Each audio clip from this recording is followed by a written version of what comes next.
ছাত্রী সংস্থা যে শুধু এই ঘটনার প্রেক্ষিতেই মানববন্ধন করছে বিষয়টা এরকম না। আমরা প্রত্যেকটা ইস্যুতেই সরব ছিলাম।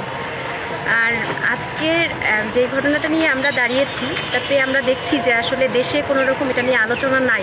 এটা হতে পারে যে ছাত্রী মাদ্রাসার এই কারণেই আসলে অনেকেই চুপ রয়ে গেছে। এই জায়গায় যদি আসলে কোনো বিশ্ববিদ্যালয়ের ছাত্রী বা স্কুলের ছাত্রী হতো তাহলে এটা নিয়ে অনেক বেশি প্রতিবাদ হতো।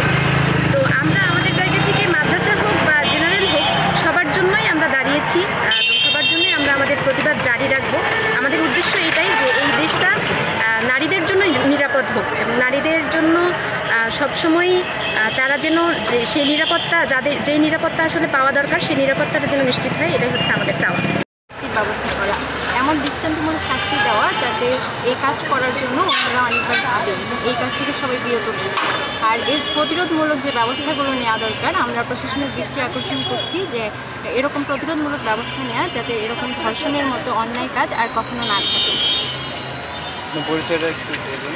আমি রাজশাহী বিশ্ববিদ্যালয়ের ছাত্র সংস্থার সেক্রেটারি প্রশাসন। মাত্র 30% টাকায় জমির মালিক হয়ে নতুন বাংলাদেশের গড়ে তোলার স্বপ্ন দেখা বাংলা বসতি।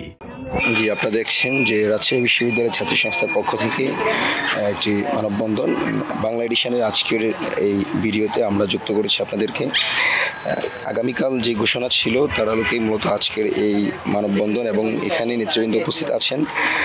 তাদের দাবিগুলো আমরা আপনাদেরকে জানাবো। পাশাপাশি আমরা দেখেছি দেশের বিভিন্ন প্রান্তে এ বিষয়কে কেন্দ্র করে মানববন্ধন শুরু হয়েছে এবং তাদের গাজীপুরে যে ধর্ষণের ঘটনা ঘটে আমরা লক্ষ্য করি যে এটা নিয়ে এখন পর্যন্ত কোনো ধরনের আন্দোলন হয়নি।